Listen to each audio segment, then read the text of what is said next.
how much you can borrow with an FHA loan? Watch this video and give me a call. Hey, this is Chris Trapani, the Mortgage Pro. You know, people ask me all the time with an FHA loan, Chris, how much loan can I qualify for? How much can I borrow? Well, it depends on a number of factors, and I'm going to go over a whole bunch of them right now.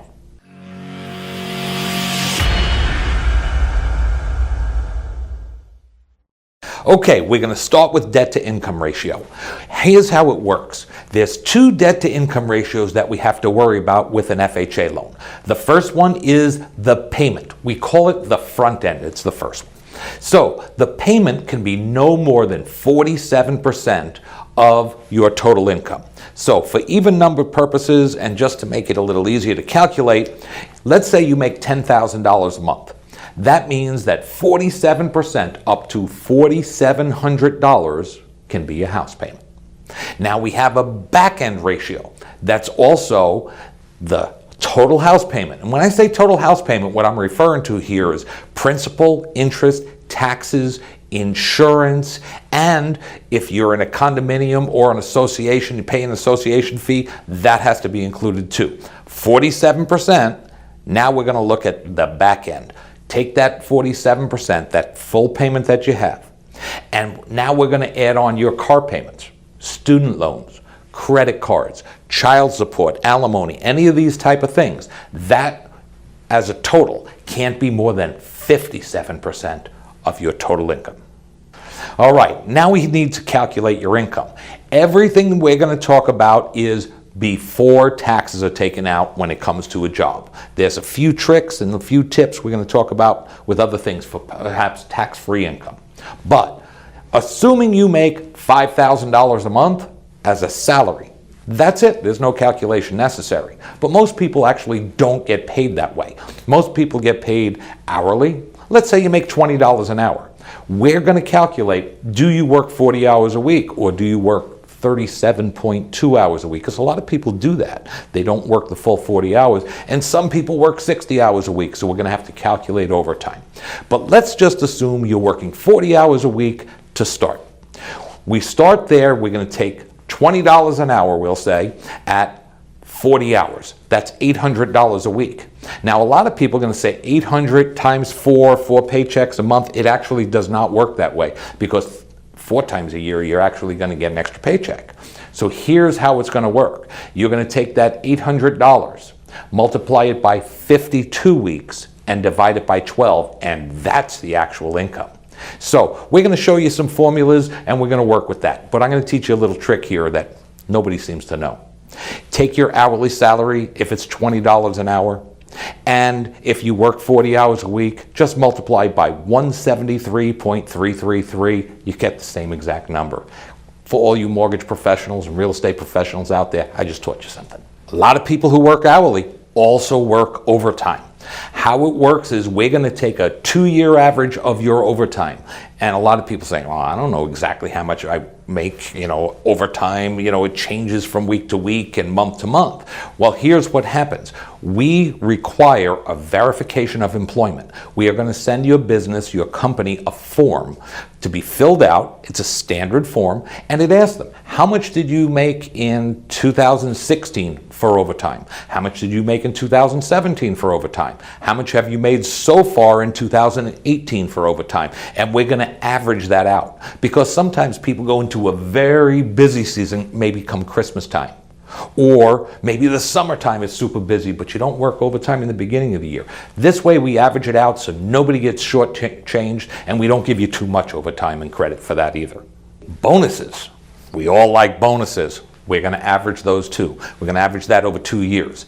If you get a commission, a lot of people, salespeople, their salaries and their incomes are commission driven. We're going to take a look at 2 years commission, and we are going to average it out. That's how we're going to figure out the gross. Now, that's how we figure out your income. It's the same exact thing for your spouse. And we'll total the two together, and then we're going to start working with the 47% and 57% debt ratios. Okay, I promised I was going to talk to you about tax-free income. What is tax-free income? Well, there's a number of different things. Child support is tax-free income. Sometimes people get foster parents and they get checks from the state or whatnot. Veterans often receive income from disability. That is tax-free income. Some people receive Social Security disability or maybe even Social Security, but they don't have enough other income to have to pay taxes on it. We take this, we understand because you don't pay taxes, it's actually worth more. So what we do is on an FHA loan, we add 15% of it. What does that mean? If you get $1,000 a month tax-free, I get to add 15%. It looks like $1,150. We're going to add that to your income. Now, what else is super important to calculate how much home you can qualify for? Well, we're going to look at your credit score. Why your credit score? Well, if you have over a 580 FICO score, we're usually going to be able to go up to that 57% debt ratio and 47% front end. Sometimes it requires a 620. It all depends on how well you've taken care of your credit or not. Now, if you are below a 580 FICO score, we're going to be looking at a much lower debt ratio. If we can't get a standard approval by going to Fannie Mae and Freddie Mac's website, we're looking at a 41 or 43% debt ratio, depending on the circumstance. So we have to look at these things as a whole. Don't give up. If your credit score is low, we can work with that. We'll figure that out. We'll get you over the top to help you fire your landlord. But we have to work within the confines of the government requirement that FHA puts on us. Now, what is the payment? Well, we have to calculate it based on today's interest rate. The interest rate changes daily. It goes up a fraction or goes down a fraction. It changes daily. We have to look at your property taxes based on the purchase price. We have to look at your total payment. How much is the homeowner's insurance? PMI, mortgage insurance. We have to pay on an FHA loan. It's actually MIP. We have to include those things in the payment so we can figure it out. Now, it sounds like a really simple thing to do. It doesn't take long. All we need is a few documents from you. You can go to christhemortgagepro.com, fill out the application. It takes you 5 to 10 minutes, and I'll figure it out exactly. Right now, I'm giving you this video so you have an estimate. But we have to end the guessing, start the knowing, so we can fire your landlord. Sometimes people are just a little short on income and they say, what do I do? Do I have to really downgrade my house that much? Well, what about a non-occupying co-borrower? What's that? Well, maybe your brother, sister, cousin Charlie, mom, dad, they have good income with not a lot of debt. And what we do is we add their income onto yours. Now, we obviously have to add their debts too.